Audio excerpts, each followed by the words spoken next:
International trade is an incredibly controversial issue in the United States. So it's a little strange that in this course we're such big fans of it. The way we talk about trade is not how you might hear about it in the media or during political campaigns. Many politicians are opposed to imports and call international trade a job killer. North Carolina's furniture and textile industries, decimated by decades of disastrous trade deals. Only one candidate for president has opposed every disastrous deal, Bernie Sanders. Can you clarify your remarks earlier about imposing tariffs on trade from China? Absolutely. You would impose tariffs? Absolutely impose tariffs immediately. You can call it tax, you can call it tariffs, you can call it anything you want.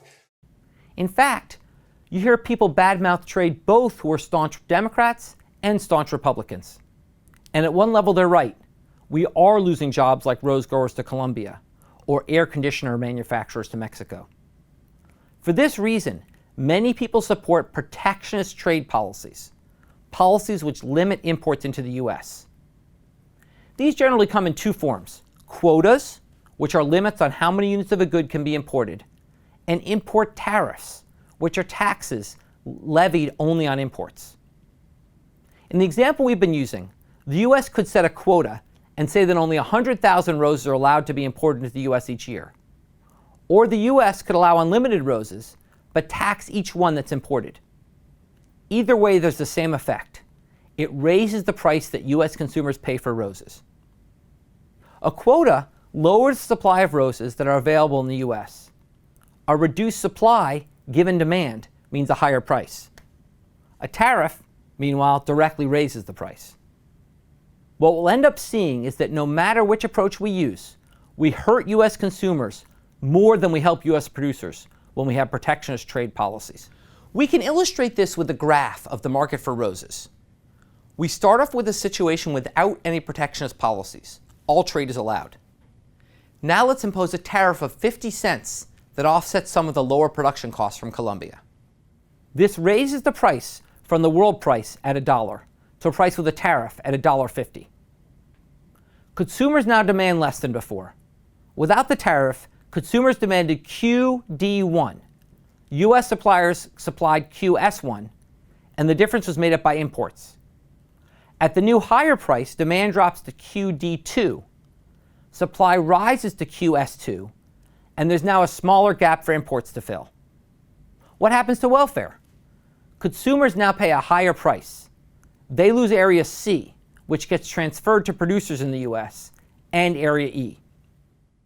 Area E represents the size of the tariff. For each imported good purchased, the tariff gets paid to the government. So Area E is surplus that goes to the government, which can then be distributed to people in the U.S. Before the tariff, Area E went to foreign producers. But there's a deadweight loss now. Triangles D and F disappear entirely from social surplus. These triangles represented gains from trade at the world price for roses. And these are trades that don't happen at this new tariff price. So now we see the trade-off. Policies which limit imports help producers and hurt consumers. But producers are helped less than consumers are hurt. Society as a whole loses out. So this tariff policy only makes sense if we really feel that we need to help producers and can't do it some other way. But in fact, the argument against limiting trade is even stronger than that. There are two other reasons to support free trade. First, how would you feel if you were the president of Colombia and the U.S. started taxing your goods in order to protect U.S. rose producers? You might be angry. You might even respond by imposing your own tariffs on U.S. imports, like computers. That is, we could cause a trade war. By the same analysis as before, this would lower our exports and hurt our computer producers more than it helps our consumers. So in the end, both U.S. producers and U.S. consumers will lose from a trade war. The second reason trade's a good idea is this. Rose farmers in Colombia are people too. Maybe we in the U.S. care more about U.S. citizens, but that doesn't mean we're heartless. We still care about helping people in other countries too, countries that are usually poorer than the United States. We've had this whole discussion as if it's only the U.S. that matters, but we care about folks in other countries as well. Just like allowing imports helps our consumers more than it hurts our producers, raising total welfare. Allowing other countries to export to us helps their producers more than it hurts their consumers, raising their total welfare. And these other countries that we trade with are typically a lot poorer than us. So if we care at all about these other countries, we should have free trade as well. Over time, nations seem to be realizing this more and more. We're now seeing more free trade agreements that promise that groups of nations will engage in free trade with each other. One example in the US is called NAFTA, or the North American Free Trade Agreement. NAFTA is a free trade agreement between the US, Mexico, and Canada, which allows for free trade among all three nations.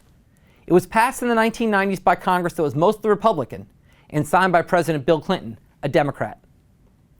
This law has been criticized as costing the US jobs. Some states are especially hard hit. Places like Michigan, Indiana, Ohio, and Pennsylvania used to have lots of high-paying manufacturing jobs. This is the type of work that can be done by Mexican workers at lower wages. On the other hand, our ability to export more goods to Canada and Mexico also means we create jobs here as well. These new jobs may also be high-paying and create new opportunities for workers. What about consumers? Well, at the same time, NAFTA has clearly been good for our consumers. The price of goods that we can buy more cheaply from Mexico has fallen for consumers in the US. In 1995, an air conditioner unit for a room cost about $750 in today's dollars. Today, that's down under $500. That means that more people buy air conditioners. Before NAFTA, about 6 in every 10 homes in the US had air conditioning. Now more than 9 in 10 do. And though air conditioning might seem like a small thing, it can save lives in the middle of a heat wave. So that hopefully gives you some sense of this controversial issue and why it can be so divisive. What I want you to take away is that, first, international trade is a net gain for society. But second, it can hit certain people especially hard. Just because it makes society better off overall doesn't mean international trade is always fair. Whether it's a good thing depends not just on efficiency, but also on those questions of fairness.